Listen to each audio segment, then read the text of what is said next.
السلام علیکم ورحمۃ اللہ وبرکاتہ۔ کیا ناظرین، آپ کی دعائیں رکی ہوئی ہیں؟ ہر طرف سے دروازے بند ہو چکے ہیں، تو پریشان ہونے کی ضرورت نہیں ہے۔ ہم آج آپ کے لیے ایک ایسا بہترین عمل لے کر آئے ہیں۔ اگر آپ نے سچے دل کے ساتھ اس کو پڑھنا شروع کیا تو آپ کے سارے بند دروازے کھلتے ہوئے آپ کو اپنی آنکھوں سے نظر آئیں گے۔ جی ناظرین، آپ نے بالکل صحیح سنا۔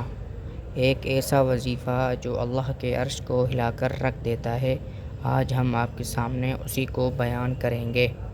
تو جی ناظرین، سن لیجئے، ایک ایسا عمل جو اللہ کے عرش کو بھی ہلا دیتا ہے، قرآن کریم میں ہے۔ اللہ پاک نے فرمایا، الا بذکر اللہ تطمئن القلوب۔ اللہ کے ذکر سے ہی دلوں کو سکون ملتا ہے۔ ہر زندگی کا سکون چھن چکا ہے، تو یہ عمل صبح فجر کی نماز کے بعد 11 مرتبہ دل سے پڑھ لیں۔ انشاءاللہ العزیز آپ کی ساری مشکلات دور ہو جائیں گی۔